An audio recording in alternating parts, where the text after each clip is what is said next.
Hey everyone, Joe here from ActionX. Welcome to What's on the Tuber. Welcome back, and this is your 8th DC Stargirl episode review. I hope you're all doing well. Hope you're all safe, being good to each other. Hope you've all enjoyed your 4th of July, which ironically I didn't even comment on the last episode review, but I'm going to say because it was all in the theme of being patriotic. Plus, I was really stressed out that weekend, so I forgot. Also, I apologize if my usual attire, my usual look is not up to code. I forgot to shave literally for a week. I think I haven't shaved before 4th of July. This is like the longest it's ever been. It's really itchy, so I gotta shave it like tomorrow. But then there's like some people that I am associated with that have been telling me like, oh, you should grow it out, see how it would look. And I'm like, nah, it's just too itchy for me to like sustain. I mean, I tried growing out a beard, I think about a year ago when there was no shave November. Nothing really happened. It just did not. It just didn't grow.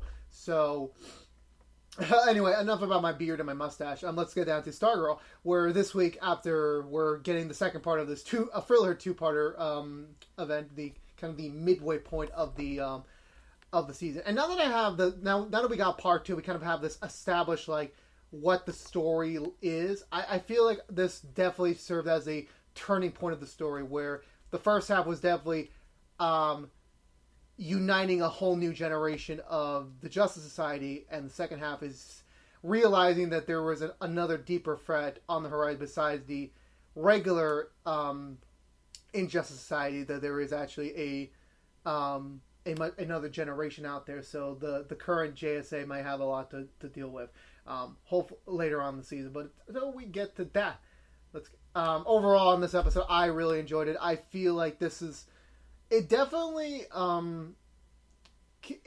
don't know, like I feel like it's a little bit less. The suspense was there. I like they were kind of like last week was mostly Courtney themed. That was mostly a Courtney driven episode. We got a little bit less of her this week. We got to see more of her, but like we got to see the newbies, well, not newbies because they're all newbies. The other new JSA members kind of get more of the spotlight, doing their own solo mission without Courtney. Realizing the bigger threat, as well as the theme of legacy, especially in the Injustice Society members, especially with their kids. And it kind of just begins to see that, okay, something must be wrong, or there's more to the surface that the JSA is not realizing just yet, or we as fans don't know. But with that being said, let's get down to it. Let's go for the butcher recap and let's just talk about the episode, because if you see me a little bit agitated more than usual, I'm baking a cake. Because it's my dad's birthday tomorrow. Hopefully this will be posting the day before. Plus I have the 100 episode of What's on the Tube, which I'll talk about at the end of this episode review, but we'll get to that later. Let's get that for you. So we begin in a very weird sense. I thought they were going to do like a flash forward sense where we're going to see Pat himself get into an accident akin to Rex's parents. Oh no, Rick's parents. I keep getting the two confused. Where we see him crash his car into a lamppost, but there was some confusion there. I didn't know what was going on. Then we cut over to Courtney's mom and Icicle having dinner together in a little bit of a too much of a romantic sense. I mean, I know this is clearly just a business dinner, but the way Icicle was kind of looking at her was like, maybe there's something more. Maybe she's a potential, and considering that we're coming off last week's episode where Icicle's son was kind of mentioning to him like, oh, is there anyone special in your life, like, or isn't it time for you to like find your own happiness again? And he says like, no, I'm good. At first I thought like, okay, that's good, that's a sign that nothing's gonna happen, but I'm a little bit concerned that something could happen down the line, so I'm a little bit scared on that. So they're having dinner, but he leaves. He has to go take care of another, I'm pretty sure, something he has to do on his villainous agenda. And then the mom gets a call from Pat that supposedly things are fine, but they've been in a car accident. So at first it's like, okay, what's going on here? I mean, I'm confused now. And then we cut to Courtney in the hospital, and then we realize, oh, so Pat can really just tell the hospital that, oh, Courtney is a superhero who fought a supervillain, and she got her ass kicked. So can you help her? He can't really do that. Plus, there's no medic on the JSA right now, so there's no like in-house treatment. So he faked the car accident so that they have a plausible excuse to get Courtney a minute and get her the help she needs. Pat is obviously a little besmirking about it, the events of the last episode, and he's telling Courtney that, okay, I'm gonna go. We're gonna get out of here. You're gonna rest up. I'm gonna find out what is up with the Injustice Society, and we have to tell your mother. It's not great as a husband to be lying to her, as well as for a daughter to be lying to her mom, especially about something this dangerous and important. And this was like the car accident thing was like maybe a one-time thing, a one-time excuse to kind of explain why Courtney would be hurt. But eventually it's going to catch on, so it would be better to kind of tell her now. But Courtney is playing the defensive side here. It's like, no, we can't tell her because she's probably going to tell us to stop, and the Injustice Society is still going to be out there, so, and we have to keep Blue Valley safe from whatever they're planning, so they can't stop their activities. So they're kind of at that crossroads right now at the moment. And then I believe, I don't know where we cut to next. I think we cut to the back to the body shop where the other JSA members are currently angry about the fact that Courtney got attacked and they weren't there to back her up, and they're kind of, especially Rick, he's pissed off that, you know, he wasn't there to like at least help her out, and that now that they're starting to attack one of their own, like it's, and since they know it's Cindy, I think Pat probably told them somehow off screen, or I don't know. Rick supposes like they go ambush her. They're like, okay, all three of them should be able to take out, you know, Cindy. Which I'm like, I don't think so. I really don't know. Like, she's on the level of like not Sportsmaster or Shiva, but I think she's on the level of like, you don't want to fuck with her. So, well, not Shiva. I keep getting the names confused. Whatever. So he's proposing to do an assault on her. However, Beth's like, no, it's suicide. You don't know. You're just doing this. This is not the right move. And Beth's trying to, you know, give this like heartfelt speech about how like, hey, I care about Courtney. I care about you. I care about Yolanda. I care about Blue Valley. I want to protect it from the Injustice Society, but this is not the way to do it. This is not the appropriate response. So Rick alleviates and says, okay, what do you want to do? Letting Beth take over. And then I believe, I don't know if this is the part where Courtney gets out of the hospital with Rick and with Pat, and then they briefly stop by the brainwaves, and instead of Henry Jr. saying, oh, what's going on? He just, nah, I'm not dealing with this. He just closes the door. There's another scene that I was forgetting. Oh yeah, so Cindy, as soon as she finishes her battle, goes to her father, the Dragon King. And she tells him about, oh, hey, I found Stargirl. I kind of kicked her ass. She's not dead, but at least can this prove that I can, if I at least found Stargirl, can you at least put me on the team? And he's like, no, you went against orders. You figured this out. I'll give you credit for that, but you didn't call me. You didn't call anyone. You did this on your own in your graduation outfit, nonetheless. So, your punishment is that you are going to stay home. You are grounded. You are not allowed to do anything until I give the order. And then obviously Cindy walks off pretty angrily. And then I'm pretty sure that's when the hospital scene occurred. So then we cut back to the house where we get a brief Courtney, I forgot the guy's name, Pat's son, has a moment trying to just a minor reconcile about the last episode where he said some things to her about, you know, trying to back off from his dad. So they kind of reach a mutual understanding to that. Pat also has a talk with the staff, apparently. Yeah. Pat is like, I don't know about Pat. I mean, he's a funny dude, but it's like I feel so sorry for him. Like besides his new wife, and his new family, he's not really achieving much in life. I mean, he has to talk to a staff. But to be honest, he's talking to the staff about, hey, look, I know you want justice for, I forgot the name, for Starman. I know you want to avenge him, with Courtney, as the bearer, but just be aware that Courtney is going to be in danger, and, you know, I can't allow her to get hurt, so either you gotta protect her to your maximum, or you gotta try and not assist her so that she doesn't go out there and, like, do something crazy. The staff doesn't respond to him, but as soon as he closes the door, once Courtney's mom comes home, it lights up, kind of in agreement that, yeah, I agree with you. And then Yeah, he talk. They have a brief talk. Him and his wife. She sees Courtney. It's all well and good. So that kind of like, at least the situation is fine for the day. Sorry, my beard is. Well, not my beard, like the facial hair. Like I can really feel it. It's annoying me. I gotta shave it tomorrow. So the next day is. Yeah, I think the next day. Yeah, so Beth, Yolanda, and Rick decide to do a stakeout mission on Cindy's house, and my hair was coming apart on camera. Oh god, I can't wait to review that footage to see how it looked like. So the plan is for Rick and Yolanda to be outside watching the perimeter while Beth goes in and tries to get inside and maybe figure out what's going on with her goggles. However, Pat ironically shows up, so I'm pretty sure he was also trying to stake out the house, without anyone's approval. He spots the two. He notices Beth about to approach the house, so he follows suit. But before he's able to pull Beth away, the stepmom answers the door. He kind of, it's friendly. They want to talk to Cindy, but she's not home. So before Pat uses that as an excuse, like, okay, great, she's not here. Let's get out of here. The stepmom's kind of like, oh, no, stay. Like, have a cookie, have a drink of water or something. And they're like, okay, fine. Let's go. It's their opportunity. Courtney, meanwhile, is at her house, trying to get in contact with Yolanda and the other JSA members, but she's not. No one's answering. So she's kind of like bored. Like she's at home. She has to be resting, but she's not out there doing the heroic stuff yet because she has to recruit. So and then her mom shows up, saying that, oh, hey, you have a guest. And I'm like, wait a minute. A friend's here for you. I'm like, wait a minute.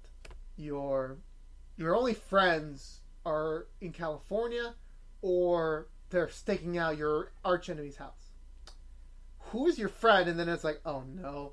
And it's Cindy with balloons. And it's like, oh no, this is not going to end well. So as soon as Courtney's mom leaves the room, like, here we go. This is it. This is going to be the big moment. This is going to be the big revelation moment. And no, it wasn't. It wasn't. Cindy actually was apologizing for her attitude the night before, since she was explaining to her, like, hey, I had a really rough day. I didn't mean to take it out on you. I would like to make up. She brings a box of chocolates for them to eat together. And then they kind of have this. It's supposed to be a weird bonding moment, but Courtney knows that, like, hey, you tried to kill me last night. I'm not exactly comfortable with you, And then we come back to Cindy's house, and I'm gonna drink some tea. My throat's killing me. And it's too. Wait, no, it's good enough. Sorry. Lemon and ginger. Oh god, it really burns. Pat's starting to notice some very off things about the house, since this like individualized section of books turns out to be fake. It's just like a hollow piece of plastic. So it's like, why would you go for all that trouble? I mean, I'm pretty sure the Dragon King is rich. I mean, look at the house he has. I think he can afford it. So they're trying to figure out. They're finding out these more weird things. Like the stepmom has no record of being anywhere in any database or system around the world. Most of the house is kind of sparse in like normal family stuff you would have in your house. And then Beth also notices there's a security keypad with a security keypad. Like, oh, that's suspicious. So she gets the code. She goes in and she heads down into the lair of the Dragon King, and she finds something that's like, no, I'm out. I ain't doing this. While Pat is like trying to distract the stepmom with cookies and water or whatever. Then we cut back to. Also, we got a scene where Henry Jr. is at his house. He's getting more of the tensions in his brain, and he's trying to take pills to alleviate the pain. But then during one of his attack episodes, he begins to start lifting the pill off the ground. So he's realizing he's starting to unearth his powers, and So then we cut back to Courtney and Cindy. Cindy's basically just eating all the chocolate she wants, just giving the one she doesn't like to Courtney. True friendship at its finest, everyone. Meanwhile, Courtney's still very, like, waiting for that opportunity. It's like, okay, when's she gonna go? It doesn't seem like she knows. Like, okay, you can go. And then Cindy finally gets the message, it's time for her to go. And before Cindy goes, She drops the bombshell. Yes, I know you're Stargirl. It's not that fucking hard. Your mask is literally the most fittest mask. Even I said this in the last episode, or either the last review when I was watching the last episode. I said it's like, there's absolutely no way Cindy would not know you're Stargirl. And if they were going to play that card, it was either going to play two cards. It was either going to be Cindy would just be would be dumb to like not assume. And the second thing would be Cindy's just using this as a con to get close to Courtney without her knowing. But she decides, hey, I'm just telling you, I know who you are. I'm not going to tell your identity to my dad. It's just not going to help me out getting a place at the table.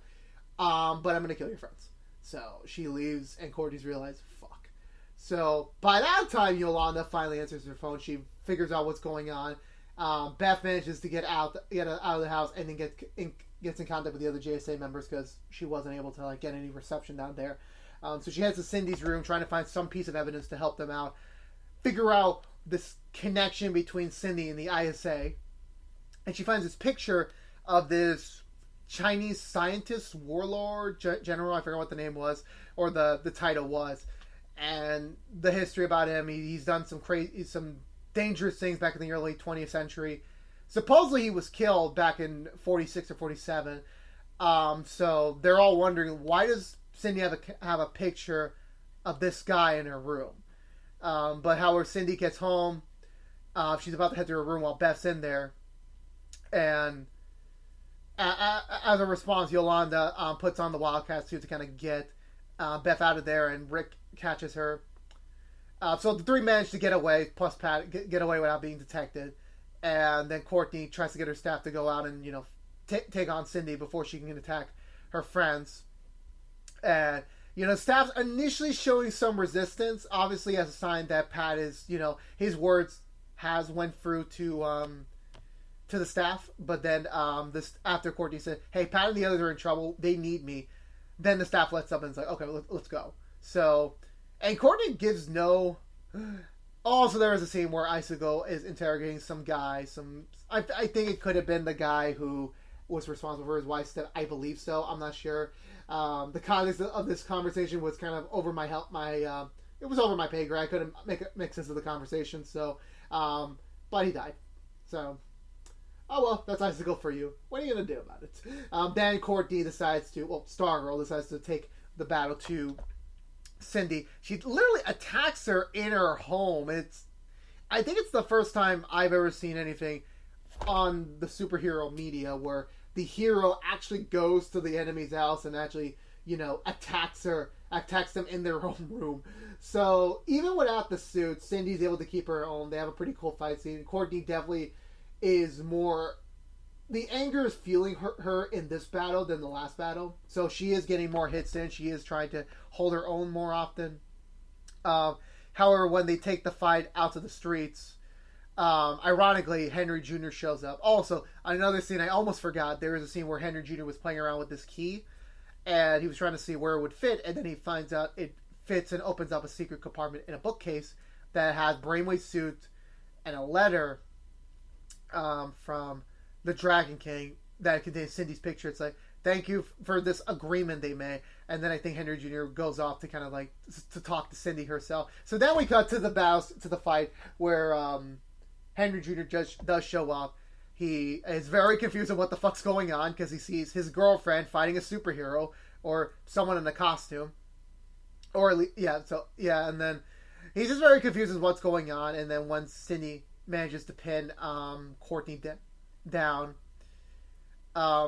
Cindy wants him to help her out, try to take down Stargirl. Henry is reading the minds of Stargirl and Cindy. This is all too much information for him to handle, and he finally projects, I think, his first real brainwave attack that separates Stargirl and Cindy away from each other. Cindy gets captured by Dragon King's henchmen and is taken to the sewers. Stargirl attempts to follow suit, but she doesn't know where she went, but then she runs into Henry Jr. And she's kind of concerned, like, okay, what do I say to him? Like, what do I do? And then Henry Jr.'s response is just to run away. Fuck it, I'm getting away from this. And the Dragon King was watching the whole thing, and he realizes that, Henry Jr. does have his dad power, which means they can use him as the amplifier for their plan instead of waiting for his dad to wake up from his coma. And that's where the episode ends. Again, I feel like this two-parter really worked in terms of bridging the gaps between the two halves of the season. Because, again, the first half was definitely like Courtney and the new JSA, like, figuring out what they're doing. And obviously this is still about Stargirl and the new JSA at the end of the day.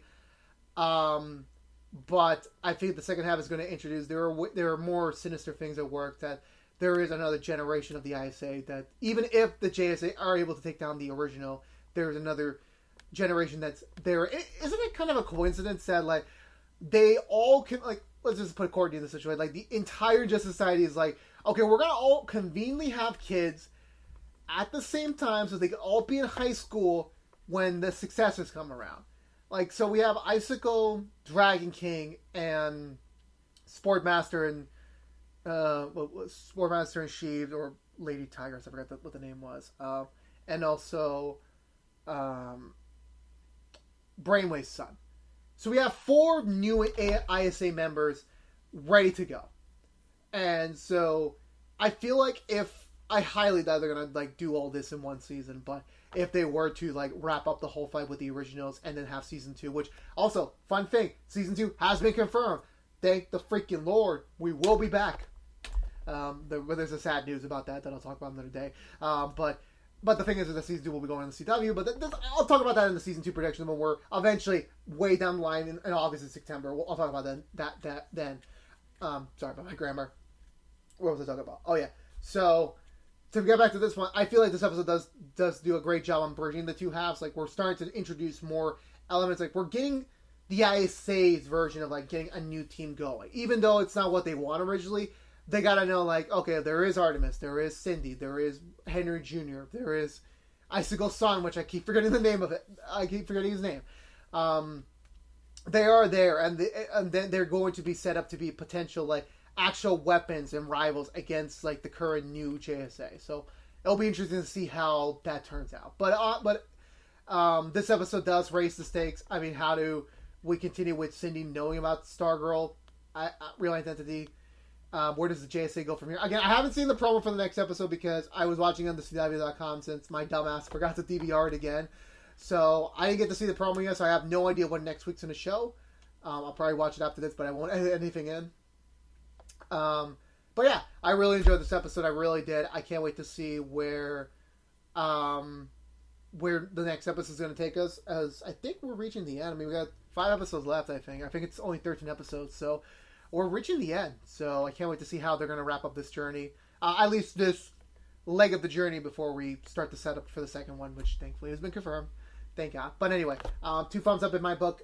Really enjoyed it. And yeah, I think that's going to do it for me. So if you're unaware, this was What's in the Tube from ActionX.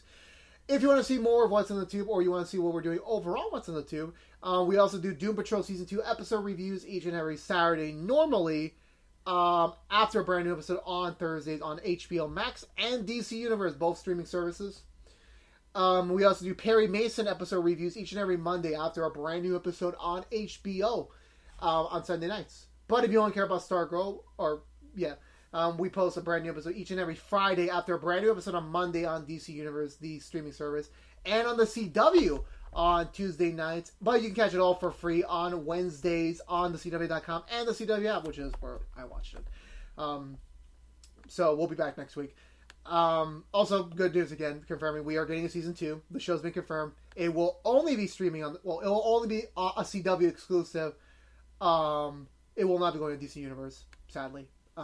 Which also is a telltale sign that that streaming service is at least going down here in terms of its original content. So Stargirl will be back next year, hopefully, for season 2. But whatever they're going on with COVID, I'm not sure what the production plans are, where the timeline. It's going to be a while. Like, enjoy this run of Stargirl episodes while you can, because I don't think we're going to see another episode, at least for maybe a year.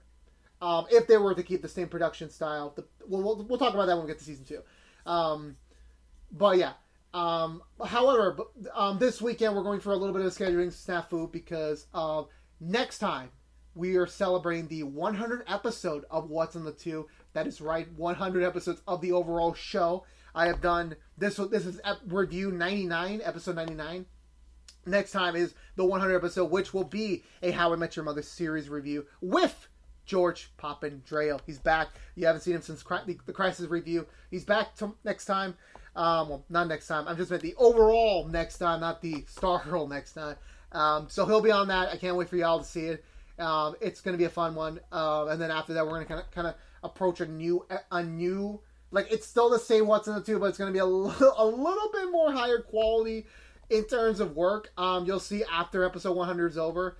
But until then, you'll catch the next Stargirl episode review. You don't care about that. That's next week. We'll be back next week. But again, if you're unaware, this was What's in the Tube from ActionX. If you want to see more of What's in the Tube, please subscribe to youtube.com/ActionX or ring the bell for notification when the next Stargirl episode review is live. Like, favorite, share as well if you want to, but it does help us out in the long run, as well as follow us on social media to be up to date on our next video or any updates and such.